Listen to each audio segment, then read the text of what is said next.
want to get to you. Let's go out to Los Angeles. There is an active police chase going on. Let's bring you the play-by-play right now on Live Now from Fox. Viewer discretion is advised. We just don't know what the suspect is going to do next. That U-turn happening. And again, we say so many times during these situations, stay with us here because you just don't know what the suspect is going to do. Obviously, it's a wild car driver already engaging with police. They obviously do not want to stop here, and this is going to continue to play out, and we will feature it for you right here on Live Now from Fox. High rate of speed right now, so this is always the scary part when we see a suspect weaving in and out of lanes, but you can see just how fast that this is going right now. Is really the helicopter had to switch up their shot super fast because of the situation. All right, let's go out to our partners, Fox 11 in Los Angeles. They just broke in on the air. Let's listen in on Live Now.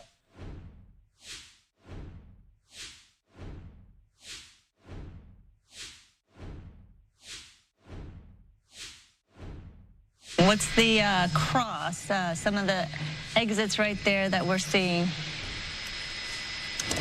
Well, we're coming up on the 405 right now. We got, you can coming up that North 405 Valley area. You know,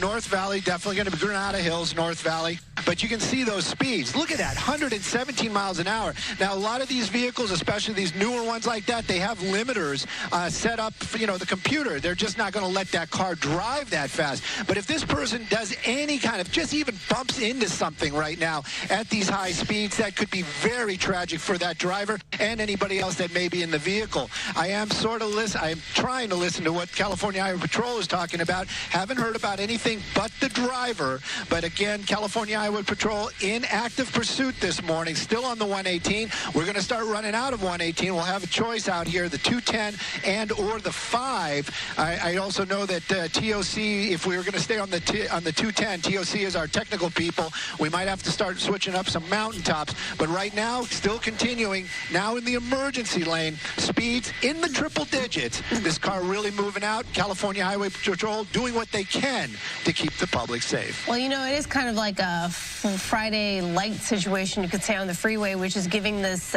person the ability to drive erratically, maneuver in and out of those lanes, and go at a high rate of speed, which obviously is very dangerous.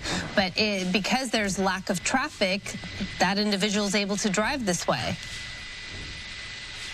Well, lack of traffic, that's one of those plus and minuses. Like you said, it's giving this person that ability to go a lot faster. Also, the people that are driving, they're not expecting somebody to come up on them that quickly and or change lanes in front of them that quickly. So this is makes it a little bit more dangerous for the public. California Highway Patrol, they are still, I believe they are still in the background there, at least trying to warn the public. But that vehicle is still moving along at a very, very quick clip.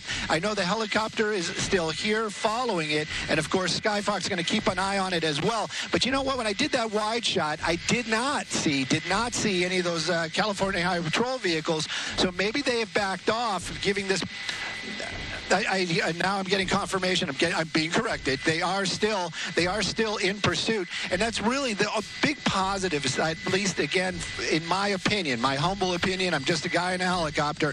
That it at least is warning the public that something is going on. Running through that gore point right there. This guy's still moving at a very fast clip. Yeah, if you could put up the speed, I know on your fancy graphics that you have there with the streets that could identify what we're looking at right here. It helps a lot in terms of following where this vehicle is going. We should say that it started as a pursuit of this SUV from the Ventura County Sheriff's Office, and officers there starting all of this, and then this vehicle making its way eastbound on the 118, now over the 405, now going towards the 210, as you see.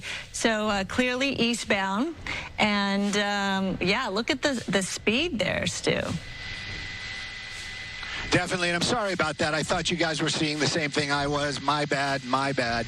But yeah, you can see it, and this is not the carpool lane. Now we're getting back over into actual traffic lanes. That was the emergency lane for the most of it. And these triple digits, at one point, I looked up, and it could be a little bit of an error. Don't get me wrong, we're not perfect, but it was coming up to 118 miles an hour. Now, I would venture to say that 115, 120, probably the limiter on a car like that. And again, that's just a factory thing. So right now, still moving along. California Highway Patrol behind it the best they can. They are being safe. That's one of the reasons why they're a little bit farther behind.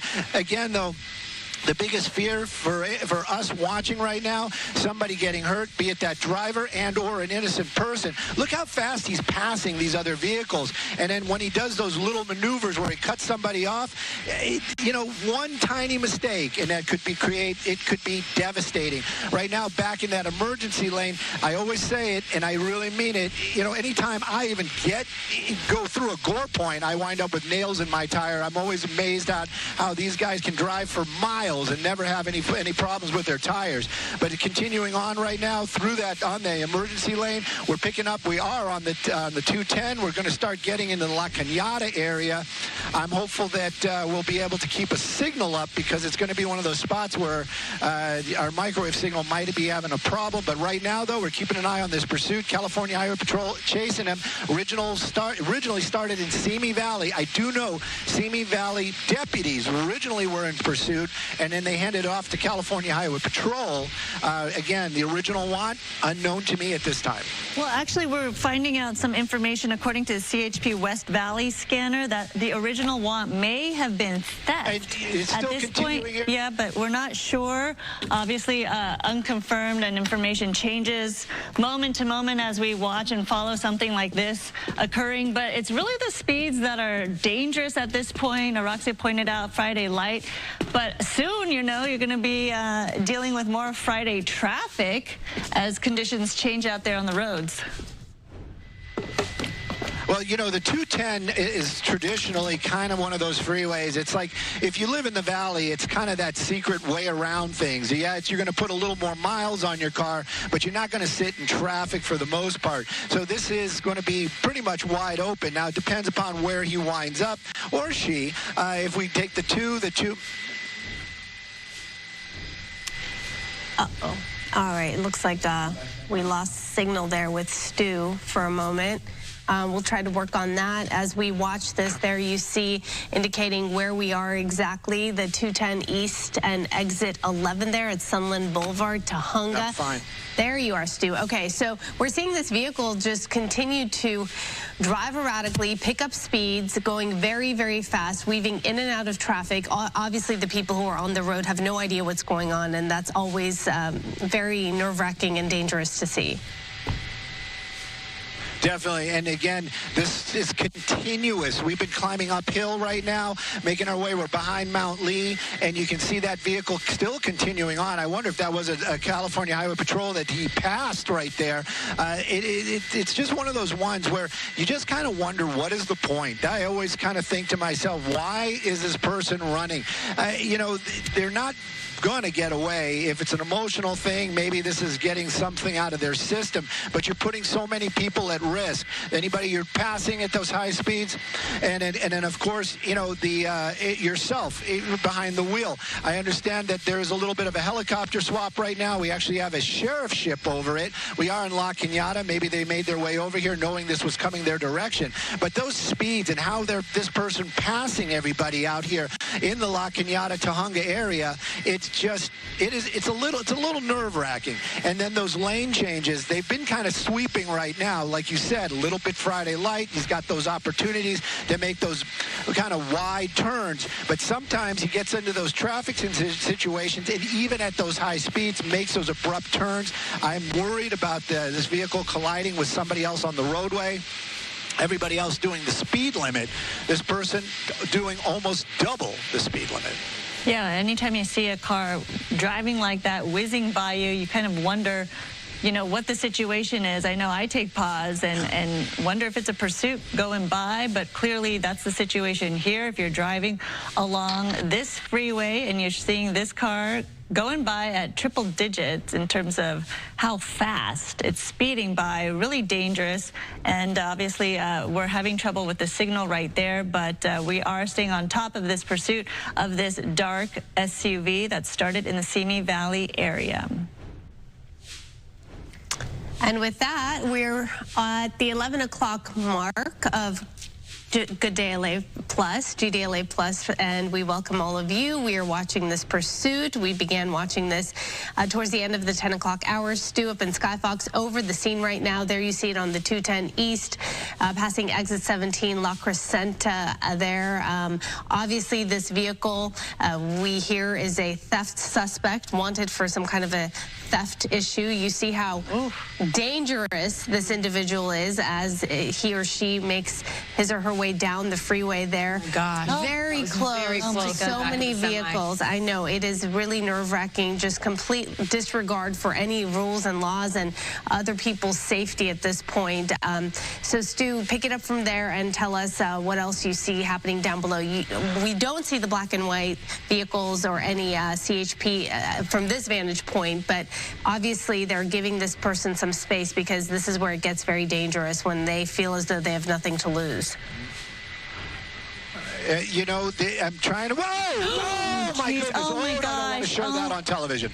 Yes. Oh no! Oh wow! No, no, no! This is good. This is one of those ones where I don't even want to push in on that. No. I think the driver was ejected on that collision right there.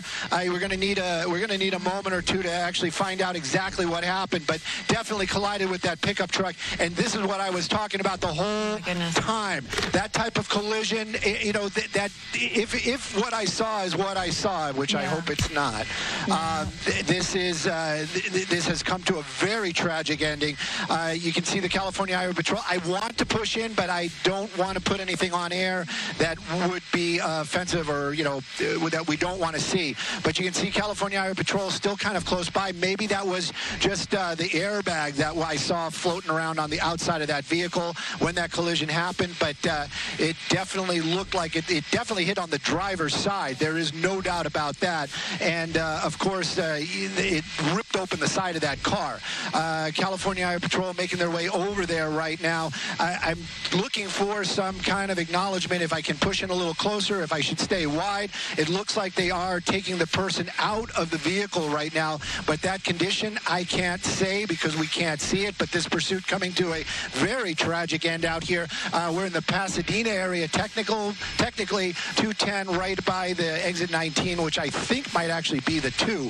But these are the ones that it saddens me to see that type of incident happen out there. And of course, this person probably very injured, and this pursuit coming to an end out here with a tragic collision on the 210. That was a violent end. Miles an hour. That was a violent end to that pursuit, and you can see all the black and white, you know, patrol cars. They have the freeway pretty much blocked at the moment.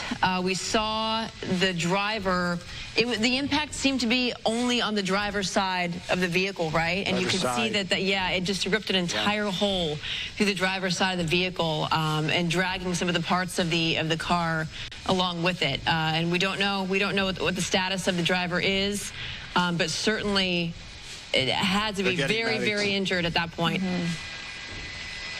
Definitely, and this is one of the ones where I'm trying to find out more by kind of pushing in to see what happens. But yeah, there's it definitely seems to be that driver definitely bleeding, and in the CHP, one of them, you saw him run over here to the back of that car. He actually they all have paramedic kits in there. They come across these type of accidents all the time. They do know basic and first aid, but that collision with the side of this truck right here, this dump truck, that is solid steel, and and connected with that portion right there. That so that's even angled. It opened that car up like a can opener. It did. And hopefully it is. That driver will be okay, but right now I would venture to say not okay. We don't want to zoom in too tightly on that car right now because it is. You can see it is quite the bloody scene. What a tragic and violent ending to this, and we want to apologize too if anyone saw what exactly happened. This is a replay of the accident right now. Right there. It is oh my really goodness. horrific to watch this, and yes, you could see the vehicle was speeding so fast it went out of control. It was trying to veer around that orange truck, and that's how the collision happened, so violently and so quickly because of the speed, and that's why you said it pried it open like a can opener. That edge of the orange truck just opening up that SUV like that so quickly and violently. So it really is a tragic scene right there, as you mentioned. Everything is on lockdown, stopped. All lanes of traffic on that side of the 210 completely stopped. You can see the backup already, already beginning. The backup continuing all along that area. So when you're going at a speed like that, it's very easy there to lose control, and obviously that's exactly what happened. And that driver in that giant semi has no clue, obviously, what was transpiring and what happened. They were just going on their way, and they had no idea that this had just taken place. But that individual driving just was not able to in time veer away, and there you saw that very violent scene take place. Do we know, Stu, how fast the driver was going when the collision happened? I would venture to say, because he was in those triple digits that entire time, it would just definitely